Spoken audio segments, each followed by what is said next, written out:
¿Qué tal amigos? Bienvenidos a otro video del canal. Recientemente publiqué este video que era un review sobre un módulo multímetro de diferentes variables de electricidad, tensión hasta 300 volt, corriente hasta 100 amperes. O sea, podemos deducir que es monofásico porque no podríamos poner en trifásica entre dos fases, por ejemplo, porque hay 380 y llega hasta 300. Debe haber de hecho en la caja dice que hay un modelo de 400 volt que no sé si tiene eh, cuatro borneras para neutro y las tres fases o sigue manteniendo dos y hay que poner uno entre fases, por ejemplo para medir trifásica. Bueno, pueden ver el video, les agradezco, ya veo que los están viendo, ya hay gente viendo el video. Y lo que quería ahora era empezar con otro video de este mismo aparato en el que nos habíamos hecho una pregunta que era si con este aparato podíamos medir el factor de potencia del caloventor, por ejemplo. El caloventor tiene un motorcito que tiene que tener un determinado factor de potencia, más o menos alejado del uno, y gran parte del consumo es de una resistencia eléctrica que tiene un factor de potencia 1, porque es una resistencia. Los videos anteriores explicamos qué pasaba con las resistencias y las bobinas con respecto a la onda de tensión y corriente, cuando están funcionando obviamente en corriente alterna. Habíamos hablado un poco de la corrección de factor de potencia y habíamos visto un caso extremo, no por la potencia, sino por el bajo factor de potencia. Un motor que tenía 0,5 de factor de potencia por diversos motivos, básicamente de calidad constructiva, de diseño.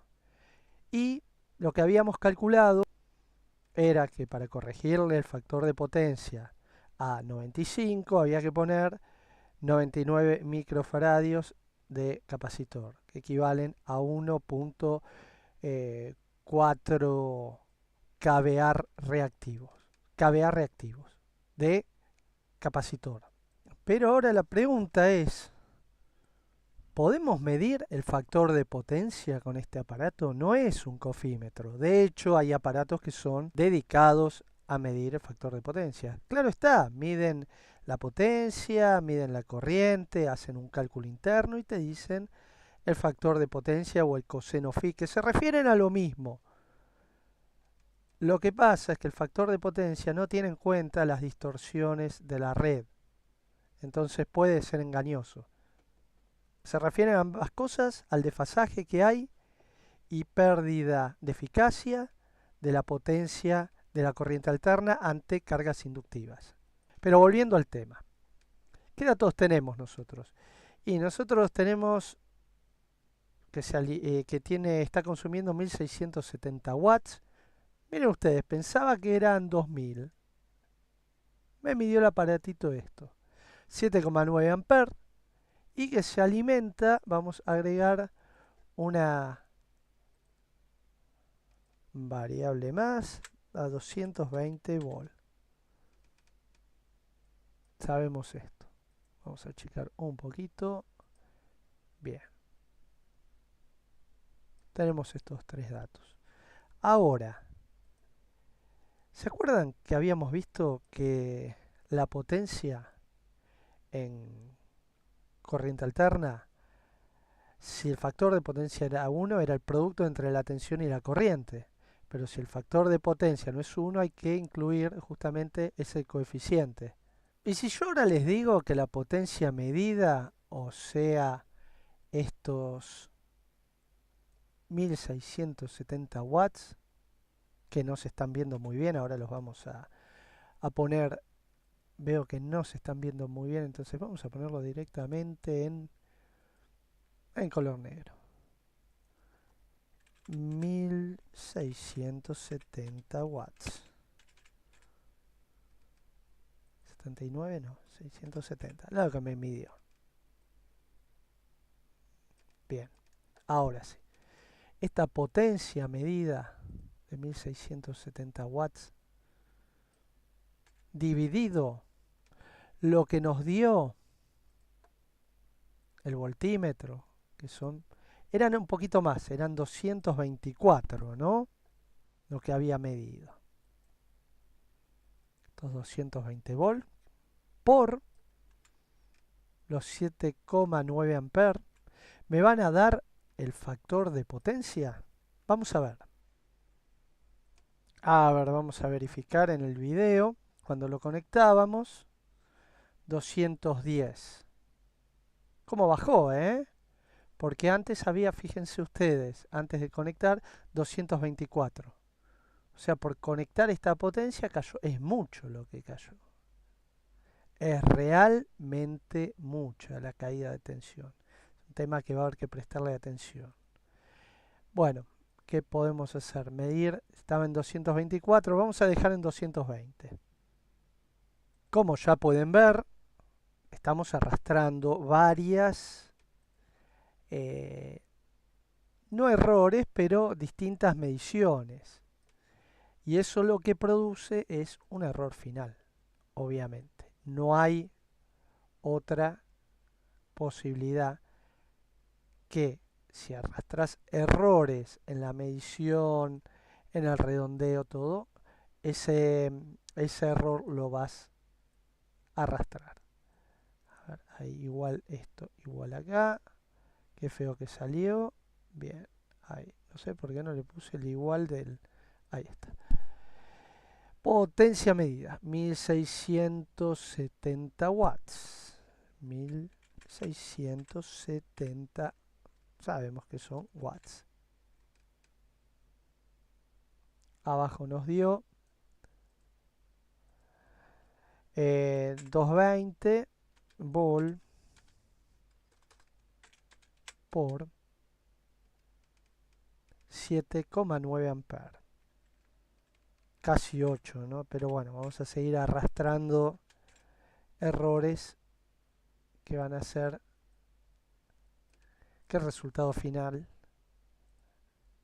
se aleje de la realidad. Por eso, desde ya les digo, lo mejor es, obviamente, usar el instrumento correspondiente. Pero bueno, vamos a ver si podemos salir del paso con lo que tenemos. Es la idea, ¿no? Vamos a ver si podemos salir del paso. No estoy denostando, ni mucho menos, a los que tienen estos maravillosos instrumentos, que espero por ahí algún día llegar a tener algo parecido. Eh, Vamos a hacer la cuenta, 1670, primero la de abajo, 220 por 7,9. Acá tenemos 220 por 7,9 igual 1738. O sea, abajo va 1738. Directamente lo borramos porque me estoy quedando sin lugar en la pantalla. Dijimos 1738, ¿no?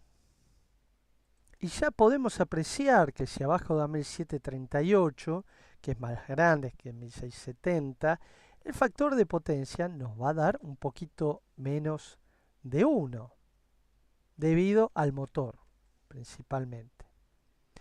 Si nosotros calculáramos una corrección del factor de potencia de este aparato, no sería para los 1670 watts medidos. Tendrían que ser solamente para la potencia del motor, porque si hacemos una corrección como en el motor anterior que tenía 1 kilowatt para 1670, estamos gran parte de la potencia que consume el caloventor es la resistencia, que tiene factor de potencia 1. Entonces estaríamos sobrecompensando. A ver, vamos a hacer la cuenta. 1670 dividido 1738.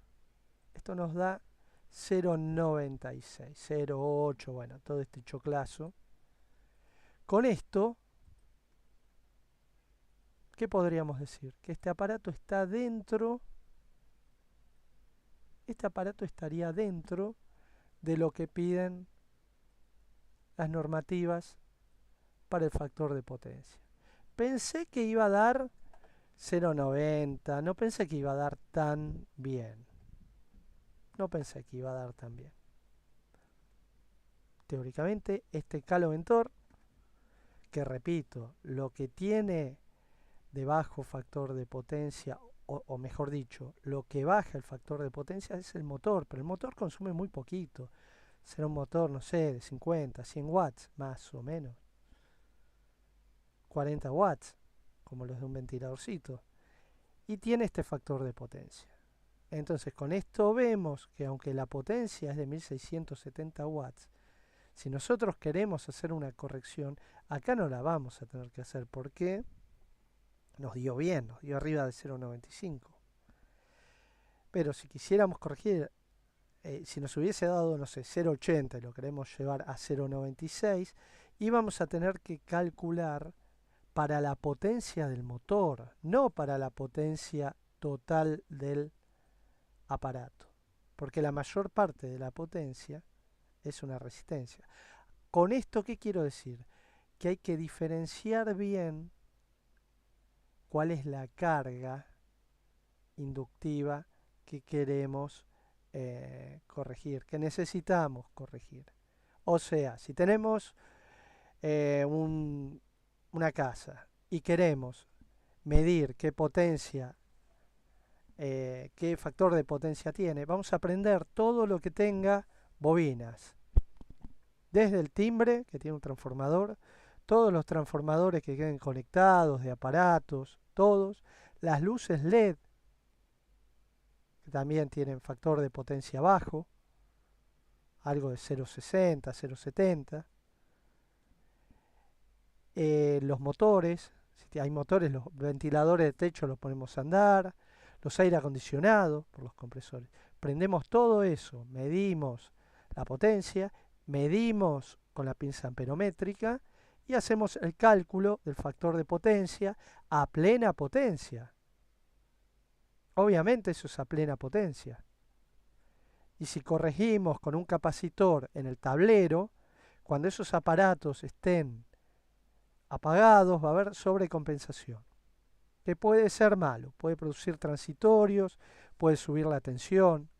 Por eso lo ideal que se puede hacer son dos cosas: o poner un banco automático que vaya agregando capacitores a medida que se conecta carga inductiva, o ponemos los capacitores en los diferentes aparatos que queremos corregir. Por ejemplo, tenemos un circuito de aires, hacemos un pequeño tablerito, una cajita de corrección para los circuitos de aire. Ahora el problema empieza a ser cuando, qué sé yo, circuito de iluminación, también podríamos medir y corregirlo. Motor de heladera, si tiene eficiencia energética A, trae capacitor. Si no la trae, podemos hacer esto mismo. Igual en el próximo video vamos a hacer una corrección de algo que no sea engañoso, porque ya les digo, fue un engaño. Porque si ahora quisiéramos hacer la corrección, que es lo último que llegamos, no la vamos a hacer sobre 1770 watts. Tendríamos que apagar la resistencia y medir la potencia del motor. Pero eso lo vamos a ver en otro video, una pequeña introducción, y después vamos a seguir haciendo mediciones para corregir el factor de potencia. Vamos a llegar también a esas que eran promedio, pero nuevamente, promedio es promedio. Lo ideal es corregir la potencia inductiva que se esté usando en el momento que se esté usando. Ni sobrecompensar, ni hacer un promedio que si llegan a usar toda la carga inductiva a pleno, va a estar compensado de menos, no va a alcanzar. Así que bueno amigos, gracias por ver el video, espero que les haya gustado, espero sus comentarios, si les gusta el canal les pido que se suscriban, me ayudan mucho. Y como siempre les digo, nos vemos en el próximo.